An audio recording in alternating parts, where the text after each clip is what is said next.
Si tu devais choisir la dispute entre tes enfants qui te gonfle le plus, ce serait laquelle? Tu me laisses un jour ou deux que je fasse une liste?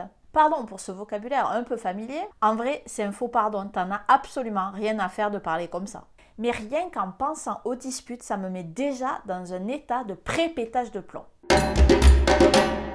Au cours de toutes ces années à cogiter sur la parentalité, j'ai bien compris que quand j'avais un problème avec mes enfants, je n'étais probablement pas la seule à le vivre. Alors j'imagine que tu me comprends.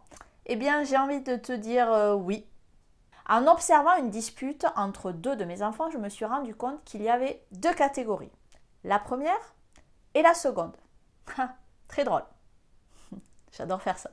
Pardon, pour de vrai cette fois. La première, c'est la dispute récurrente. La place à table, le temps dans la salle de bain, un dessin qui a été copié, des habits pas dans le bon placard. Pour ce genre de disputes, comme elles reviennent fréquemment, on a donc tout à gagner à les régler pour de bon. Il y a des processus hyper efficaces pour ça.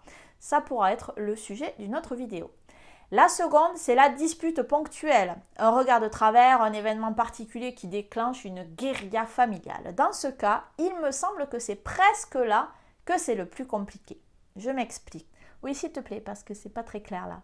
Les conflits dans la fratrie sont inévitables, il y en aura toujours. Par contre, la façon dont on les règle peut varier et c'est là toute la différence. Soit ils pourrissent la situation, soit ils l'enrichissent quand on sait comment s'y prendre. Mais il y a une autre chose importante dans les conflits entre frères et sœurs.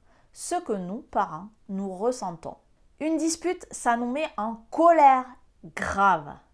Si on parvient à régler les conflits récurrents, ça n'empêchera pas les conflits ponctuels.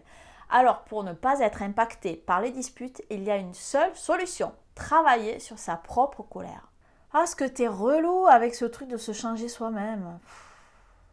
C'est pas faux.